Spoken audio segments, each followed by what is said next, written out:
New York Marathon 2019, this is my race recap and review, and I'm so excited to film this. It's been it's a week, just over a week from the marathon, and I'm surprised I haven't filmed this sooner. I kind of wanted to let everything sink in, but I didn't want to leave it too long that I forgot all of the amazing things that happened.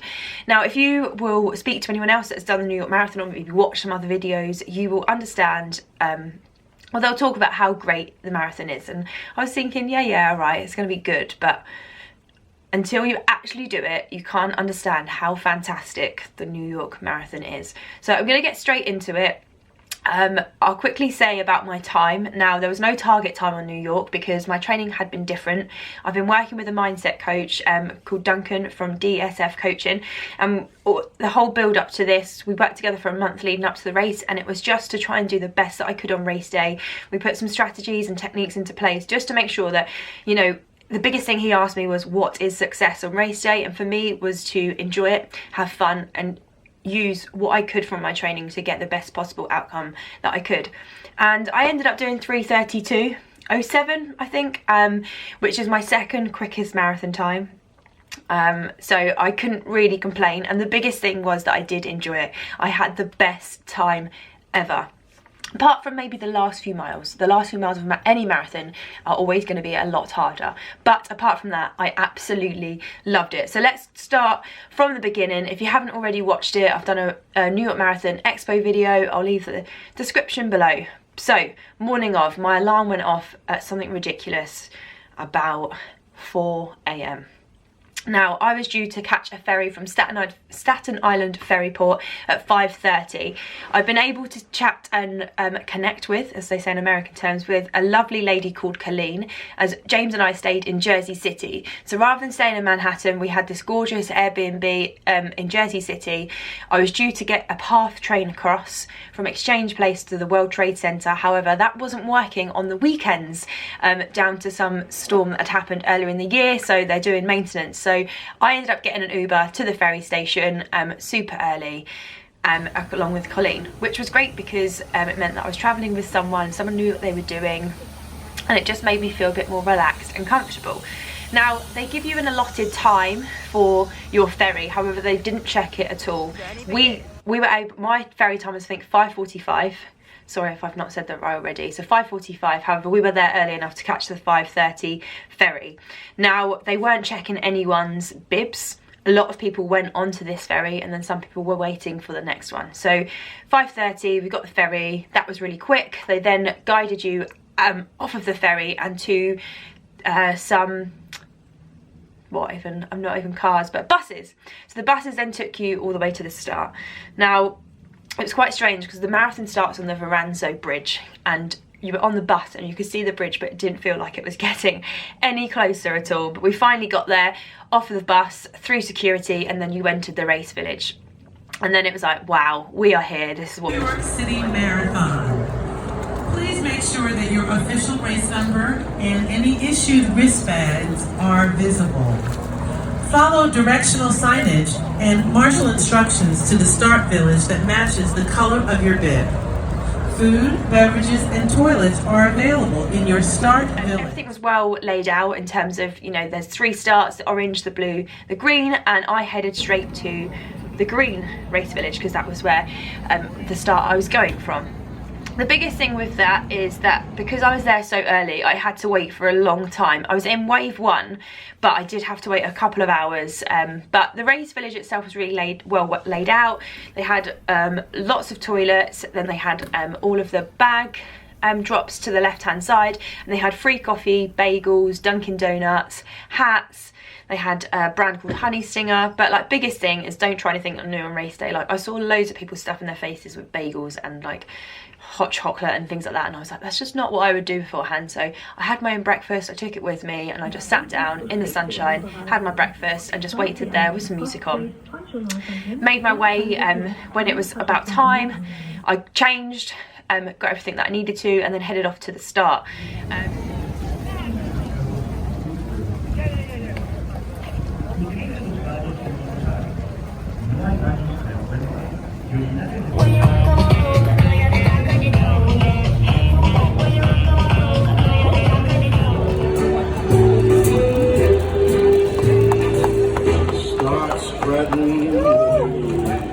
The streets of New York City await you, ladies and gentlemen. Have a great TCS New York City Marathon. Today we are officially underway. Name number 1 at the foot of the Verrazano Bridge, headed into Brooklyn, the most iconic start in all of sports.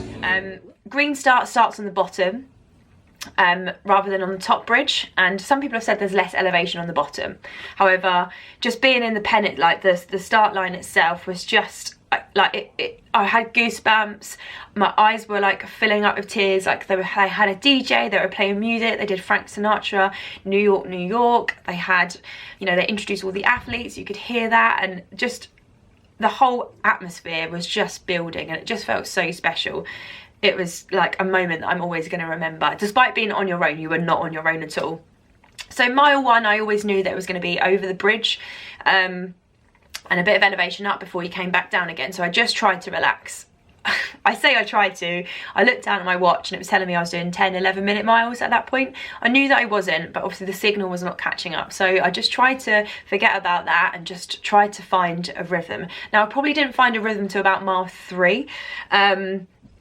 And then after the bridge, as you go from mile 3, you come into Brooklyn, and that was great because there was people there that were like just working on the roads and working outdoors, and they were just all standing by the side like clapping us along, saying welcome to Brooklyn, and that was just brilliant. And it was like, wow, I'm in this now, this is it. I went through 5k in 24:41, which was a little bit quicker than 8-minute miles. So I kind of told myself just to relax and to not sort of get too carried away. Now, I didn't go into New York with a time expectation. I just wanted to run at a pace that felt comfortable and know that I could run that pretty much the whole distance for. So I knew that 8-minute miles, each 5k, that's 25 minutes. So I just tried to, I thought, okay, just try to ease into a pace. So I did that moving up to the next 10k, and it's a long road through Brooklyn, and I kind of was just trying to take everything in at this point. A couple of people ran past me and saw that I had a Milton Keynes top on, so I said hello, which was fantastic. And then just sort of like sussing out like the course and also like the water stations. The water stations were like every mile, and they had Gatorade and water. Gatorade always first and then water straight afterwards. And already, despite only being like not even that far back in the pack and only on wave 1, there was a lot of cups, so you just had to be really careful underfoot that you didn't slip on anything. There was people obviously clearing them away, but there's a lot more people coming through, and I, like with cups, I find it really difficult to take on. You know, the best thing I try to do is like try and squeeze it and drink, but that was great. So then 10k, I went through 10k in 49:41, so 50 minutes would have been 8-minute miles dead. So, you know, not too bad, just again trying to settle into the same sort of pace. After 10k, this is probably like the highlight of the course for me, between like 10k and like 9 to 10 miles. Like the crowds in Brooklyn, if anyone's watching this from Brooklyn, thank you, because I loved that part of the course. The crowd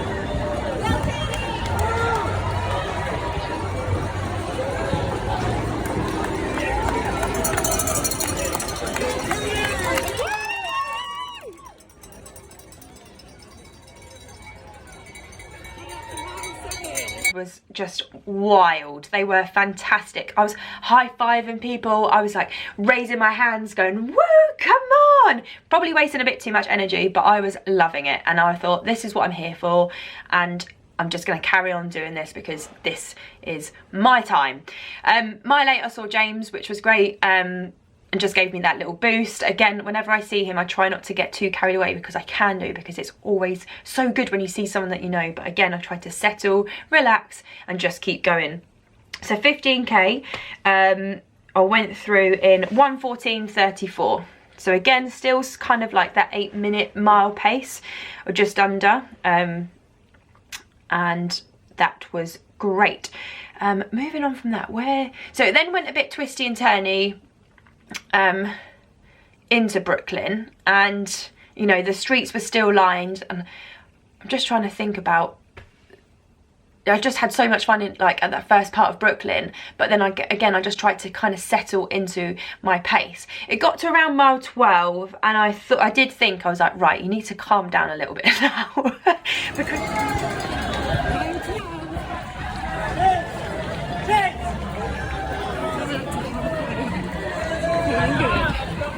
because you still, like, once you've gone halfway is not halfway in this course apparently. Like 20 miles is halfway. So I just tried to settle down. We went through halfway, so I went through halfway in 1:45:10. Done. Awesome job, awesome job. Wind is dying down. I mean, it's at your back.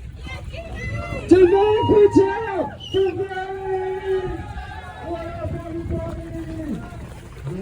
For a 3:30 8-minute pace, I went through halfway like dead on 3:30-ish pace.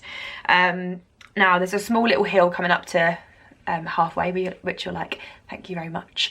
And I was just like, right, just settle into this here, and just try to relax as much as possible. I knew that mile 15 and 16 were then going to be tough because you're going over the Queensborough Bridge.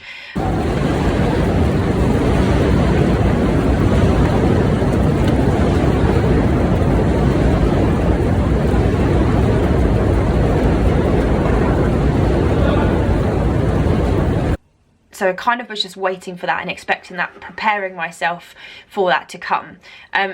On Queensborough Bridge, it wasn't as bad as what like some people have said it is, but I think it's because, again, I had prepared myself for that. It is very quiet, so I put my music on at this point just to channel and focus, and it was just about getting up the hill of the bridge but without exerting too much energy. And the bonus was that I knew that James was going to be on the other side, right outside of the bridge, and then I knew that I had the Manhattan streets to then put up with, not put up with, but I had the Manhattan streets to look forward to. So 25k I then went through in 2:04:56, which is like bang on 8-minute mile pace, like average. So I was like, I'm still in this, like things are going well. And I was not really paying too much attention to my watch in terms of like, it was more so like every mile I was just watching tick over and just seeing how things were going.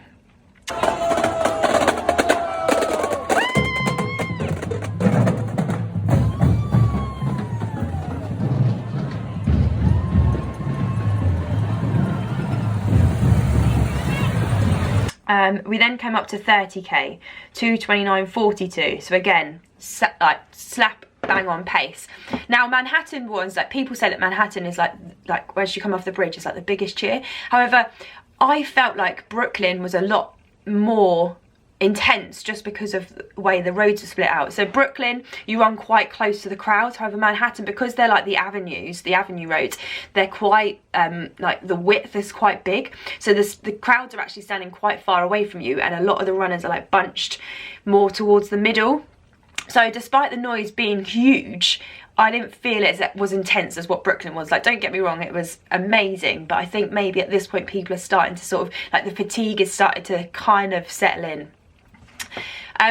Next off, you keep going straight up on I think this is First Avenue. So this is like, can be a little bit tougher because you just can see straight, but I was just trying to focus on like small bits. There was like loads of bands along there, and every time you saw something new, it just gave you that lift. So then the next stage of that, we went through the Bronx quite quickly, and they were playing Alicia Keys' New York, which was brilliant. And then you kind of went, and just at that point you went through 20 miles, so that was like a huge milestone. And then I was like, right, okay, it's like 10k, 6.2 miles to go. Come on, we're still doing this.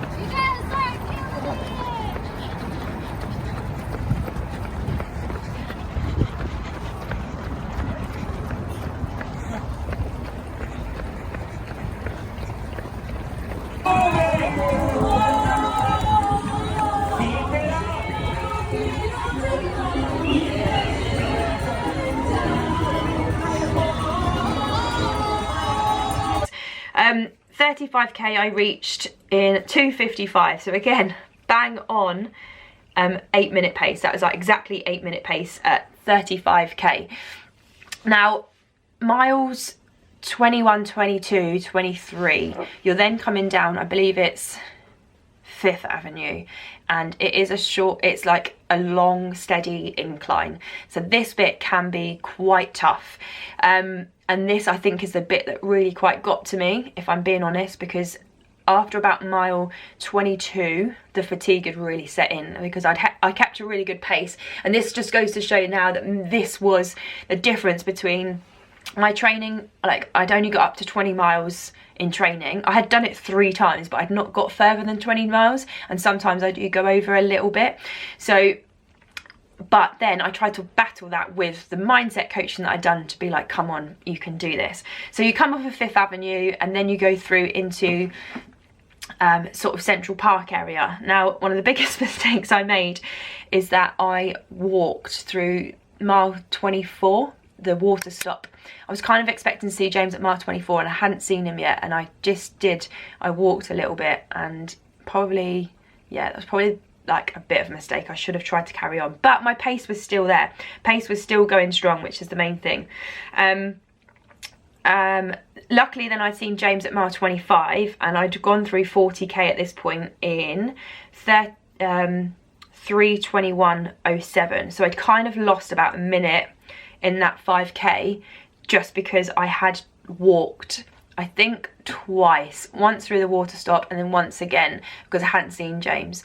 And then but he was at mile 25, so I'd seen him and that was great. So I'd gone through the 40k mark, and so I had only had 2 kilometers to go. So, you know, it's just over a mile, and it must have been like it was like fate, because there was a guy on the left hand side. I'd put labels on all of my gels to keep me going, and the last one said finish strong, go and get that medal.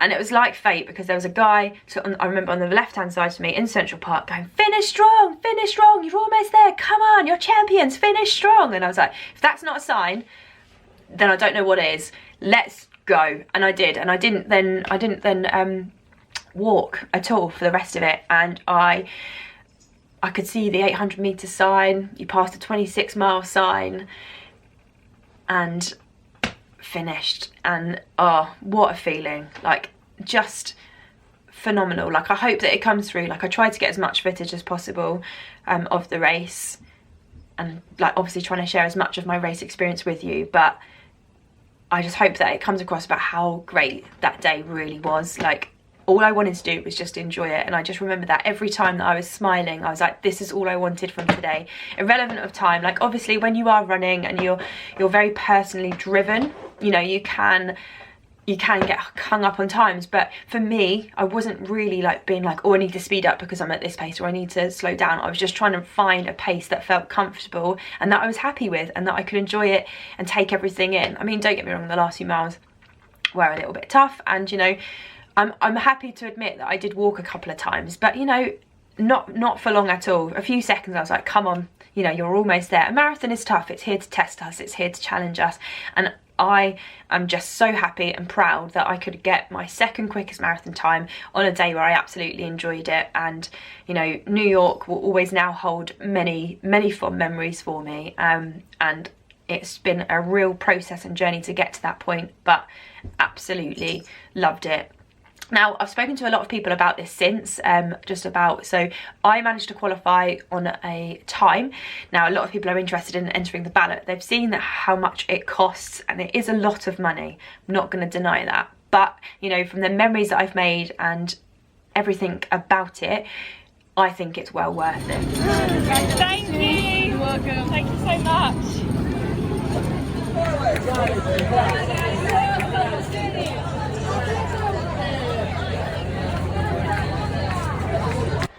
But going back to finishing, so this is the gorgeous medal. It is absolutely stunning, and it's super weighty. And it's got a beautiful ribbon on it. Now, so they give that to you once you finish. And there was pictures released of this before, and it didn't look as big as what it actually is. Like, it's just stunning. I do like a good medal, but I'm not, like, for some half marathons, I'm not overly fussed about, like, for me sometimes it's more about the actual, like, the race experience and what I get out of it. But this I'm really super proud of. So you get your medal, they walk you along, they give you a foil blanket, they stick it up, which is great, and then they give you a recovery bag which has got some different goodies in, and then you either go left if your ponchos or right if your bag drop. Now, people had warned me about the walk for the bag drop, and it is a long walk, but it just meant that I could have everything that I wanted in the morning with me, and that some of my clothes I didn't want to chuck away. Some of them I had and I would put in the bag afterwards. So, you know, if you can get away with not taking a bag drop, then yeah, maybe a poncho is a good option. But for me, I did the walk. It is a long walk. You have to walk all the way to collect your bag, and then they turn you back round and you have to walk down through Central Park to the family meeting point. But like, everything about the race itself was so well organised. You know, it just was flawless from start to finish. Everything, all the small touches they made into it for the experience was just unbelievable. So I hope that this has just given you a small taste of the great experience that I had, and hopefully that if you ever go to do it, or you have done it, then you can relive the same experience too. But yeah, just I'm so glad that I can sit here today and just say that I had a really good time, because that's all I wanted to achieve from this race, and I still managed to come away with a decent time, and a time that I'm really proud of. And moving forward, I've got different aims and goals, but this race has taught me that I can relax and not put too much pressure on it being time focused. I can go out there and just run, because running is such a powerful and beautiful thing. So there we have it, my race recap for New York Marathon 2019.